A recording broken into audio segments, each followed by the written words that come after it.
திராவிடர் விடுதலைக் கழகம் சார்பில் தமிழ்நாடு அரசின் சட்ட நடவடிக்கை வலியுறுத்தியும், நவீன உலகிலும் தலை தூக்கும் சாதி ஆணவத்தை ஒட்ட நறுக்கி, சமத்துவத்தை விதைக்க அணி திரள்வோம் என்று அதன் தலைவர் கொளத்தூர் மணி தலைமையில் கோவை மாவட்ட ஆட்சியர் அலுவலகம் முன்பாக போராட்டம் நடத்தினர்.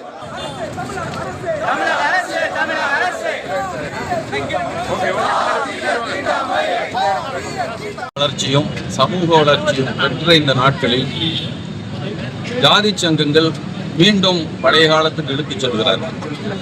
நம்மை பழைய காலத்தில் இருந்த ஜாதி சங்கங்கள் அந்தந்த சமுதாய மக்களின் உரிமைகளை பெறுவதற்கு, அவர்கள் வளர்ச்சி அடைவதற்கான திட்டங்களை தீட்டி கொடுத்த ஜாதி சங்கங்கள் ஒரு காலத்தில் இருந்தன.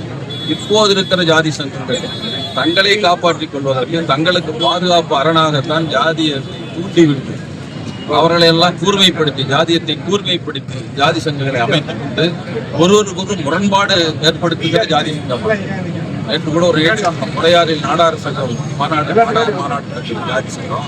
ஆனால் அவங்க தீர்மானம் போட்டிருக்காரு, நாடாக இருக்கிற பள்ளிகளில் அத்தனை ஜாதிகளையும் தடுக்காமல் அவங்க அனுமதிக்க வேண்டும், பள்ளியில் சேர்த்துக் கொள்ள வேண்டும், பள்ளிகளில் ஜாதிய பாகுபாடு காட்டக்கூடாது ஜாதி சங்கம் போட்டு தீர்மானம். இப்போது ஜாதி சங்கம் எங்க ஜாதி பெருசுங்கிறோம். அரசாங்கத்திடம் போய் என்ன சின்ன ஜாதின்னு சொல்லி கோரிக்கை வைக்கிறாங்க. ஊர்ல வந்தா நாங்க தான் பெரிய ஜாதி பேசுகிறோம். இதைத்தான் பார்த்து கொண்டிருக்கிறோம். கலை என்ற பெயரால் வள்ளி கும்பி கொண்டுவான், வேற ஜாதிகள் கல்யாணம் சத்தியம் பண்ணுவோம். அது உயிர் இயற்கை, அவங்க விரும்புறவங்க கல்யாணம் பண்ணிட்டோம். நாங்கெல்லாம் பெண்களுக்கு உரிமை உண்டு, கணவனை தேர்ந்தெடுக்க உரிமை உண்டு என்று சொல்லிவிட்டு இதை செய்து கொண்டிருக்க ஜாதிய சங்கம் மீண்டும் சமுதாயத்தை பின்னோக்கி எடுத்துச் செல்கிறது.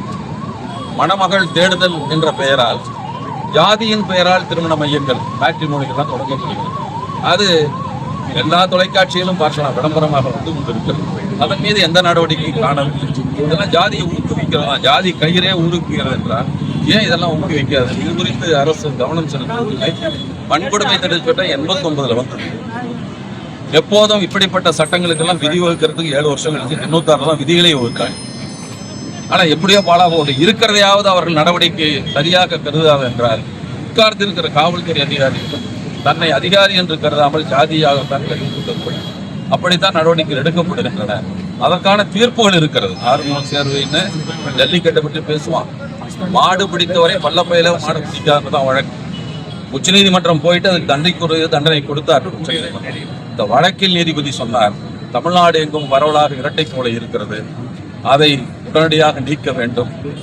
தெரிந்திருந்தும் நீக்காத மாவட்ட ஆட்சியர், காவல்துறை கண்காணிப்பாளர், தோட்ட அதிகாரிகள் மீது முதல்ல அவங்களுக்கு இடைநீக்கம் செய்ய வேண்டும். அவர் மீது வழக்கு பதிந்து குற்றப்பத்திரிகை தாக்கல் செய்ய வேண்டும், துறைசார் நடவடிக்கை எடுக்க வேண்டும் என்று உச்சநீதிமன்றம் தீர்ப்பளித்திருந்தாலும் இதுவரைக்கும் அப்படி ஒரு பேர்ல நம்ம கேள்விப்பட்டதே இல்லை. யார் மேலேயும் வழக்கு கொடுத்துருக்காங்க.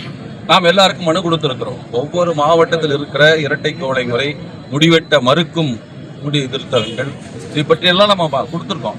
அறிக்கையாக எங்கள் தயாரித்து கொடுத்துருக்கிறோம். கோவை மாவட்ட ஆட்சியரிடம் கொடுக்கப்பட்டிருக்கிறோம். ஆனால் அதற்கான எல்லாத்துக்கும் காவல் கண்காணிப்பாளர் கொடுத்திருக்கிறோம். ஆனால் எந்த நடவடிக்கை இல்லை. இந்த சட்டங்கள் ஏன் அவர் மீது பாயவில்லை என்பதுதான் எங்கள் கேள்வி.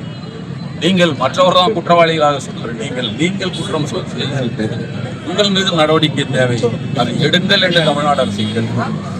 ஒருவர் மீது எடுத்தால் சரியாயிடும். கள்ளச்சாராய கடைகளை தடுப்பதற்கு ஜெயலலிதா அவர்கள் அந்த விஓவையும் எஸ்ஐடி சஸ்பெண்ட் பண்ணுவாங்க. கள்ளச்சாராயம் கொண்டு போய் காரணம் வேற இருக்கலாம். அந்த மாதிரி திமுக கள்ளச்சாராயங்கள்லாம் அதிமுக மாத்திரத்தாக இருக்கலாம். ஆனால் நிறுத்த முடியும் அரசு நினைத்தால் என்பதை காட்டினார். அதை இந்த அரசு செய்ய வேண்டும். இந்த அரசு செய்யாமல் எந்த அரசு செய்யும் என்ற கேள்வியோடு நாங்கள் கேட்கிறோம்.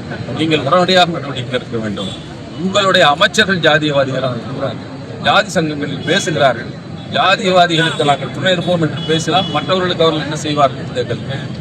இதையெல்லாம் கட்டுப்படுத்த வேண்டியவை, தடுக்க வேண்டியவை, நடவடிக்கை உட்பட்டவை. அதை செய்யுங்கள் என்ற கோரிக்கைதான் உரிய சட்டங்களை உரிய வகையில் பயன்படுத்த வேண்டும் என்று முதல்ல கோயில் நுழைவு போராட்டம் நடந்தது. ஆனா இப்ப என்ன செய்யறான்? கோயிலுக்கு நுழையாமல் தடுக்கிறார். அதற்கு உடனே கோயிலையே போட்டு இதான் நடவடிக்கை.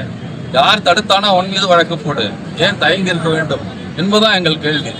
ஒரு இடத்துக்கு வழக்கு போட்டு கொஞ்ச நாள், ஒரு 2 மாசம் உள்ள இருந்துட்டான்னா வேற எவனும் தடுக்க மாட்டான். ஏன் ஒரு இடத்தில் நடவடிக்கை எடுக்க நீங்கள் தயங்கி என்பதுதான் கேள்வி. இனிமேலாவது அதை செய்யுங்கிறது தமிழ்நாடு அரசை நாங்கள் வலியுறுத்தி கேட்கிறோம். உங்கள் தேர்தல் அறிக்கையில் இதை சேர்த்துக் கொண்டுள்ள நடவடிக்கை எடுக்க.